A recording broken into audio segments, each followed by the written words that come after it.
السلام عليكم، صباح الخير عليكم. كي دايرين؟ شخباركم؟ لاباس عليكم؟ نتمنى ان شاء الله تكونوا بخير وعلى خير. اليوم بغيت نصاوب واحد الوصفه على قبل هاد الكحه اللي فيا. وهي مزيانه بزاف لشحال من حاجه، زعما ماشي غير الكحه، مزيانه لفقر الدم، مزيانه لتقويه المناعه وكل شيء. وقلت قبل ما نصاوبها ولا تنشاركها مع المشاهدين، نشاركها مع الاحباب ديالي. شنو نحتاجو فيها؟ نحتاجو فيها، المهم عندنا هنا الشريحه، عندي تقريبا واحد 500 غرام، يعني نص كيلو تاع الشريحه. عندي هنا تومه، راس تاع التومه كبير. عندي هنا الزعتر، هذيك الزعتر اللي الورقه ديالو كبيره. عندي هنا تقريبا 2 معالق كبار تاع العسل الحر، وعندي زيت الزيتون. المهم هادو هما المقادير. دابا ان شاء الله نشوفوا الطريقه. هاد الشريحه هادي عادي ان شاء الله نغسلها مزيان. المهم غادي نغسلها ونحيد لها هاد العظم هذا اللي تيكون هنايا. والزعتر غادي نطحنو، الثومه غادي نقشرها. خليكم معايا. صافي الشريحه هاني غسلتها، من بعد ما غسلتها مسحتها حبه حبه وحليتها على هاد الشكل. هي مزيانه انكم تحلوها باش يعني اللي هكذا تكون مسوسه ولا كتكون كحله من الداخل، سيميو انكم تحيدوها. الثومه حتى هي قشرتها، الزعتر ها هو طحنته. دابا اش غادي نديرها في الكسكاس باش تفور. غندير فوق منها الثومه وغادي ندردر عليها شويه تاع الزعتر. اللي بغى يدير الزعتر يديرو، اللي بغى يدير الكمون مطحون يديرو، اللي بغى يدير القرنفل مطحون يديرو. المهم كل واحد المهم ديروا حاجه وحده، ما تخلطوش كلشي. المهم انا دابا غادي ندير غير الزعتر. صافي غادي نديرها، رديت القدره وغادي ندير سميتو، ندير الشريحه تفور ونرجع لكم بعد قليل. بحال هاد الشكل هاني درتها في الكسكاس، غندير عليها بحال هكذا الزعتر، نديرو فوق هاد الثومه هكا. فوالا، اللي بغى يكتر الثومه يكترها. صافي، ونغطيها بهذاك البابي كويسون ونخليها تفور. الشريحه والثومه صافي راها تفورت، طفيت عليها. بعد نديرها ها هي على هذا الشكل، بقى سخونه. غادي نديرها في هذا البول كدا، بسم الله.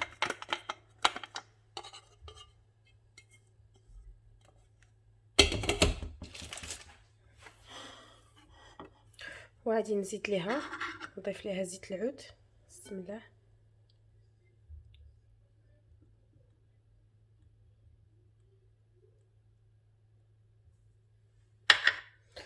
وغادي نضيف ليها ديك العسيله حاره،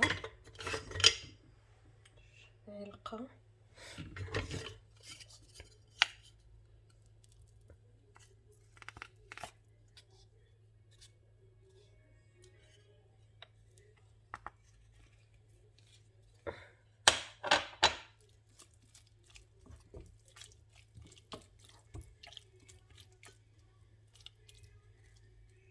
صافي، ومن بعد غادي نميكسي. بقى لي داك شويه تاع الزعتر هنا حتى هو غادي نزيدو، وغادي نميكسيها هكذا، بسم الله.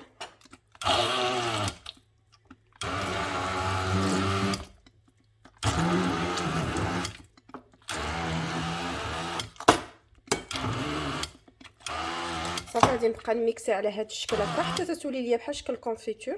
وغنجيب شي قرعه تاع الزاج تكون بيان ستيريلي، يعني معقمه ومنشفه، وباش نديرها فيها. صافي، من بعد ما طحنتها ولات على هذا الشكل.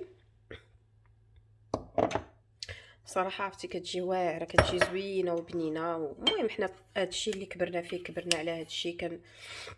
الحمد لله كنتداوى غير كنعالجوا راسنا ونعاونوا راسنا بالاشياء الطبيعيه. الوالده ديالي الله يرحمها يعني ولفتنا اننا نعاونوا راسنا هكذا، كنداووا به بهذا الشيء الطبيعي. الا كان فينا الرواح ولا مثلا السعله ولا يعني داك الشيء، كان الواحد ضروري يعاون راسو باشياء طبيعيه. صافي، يعني جبت هاد القرعه تاع الزاج وغادي نعمرها وديروها.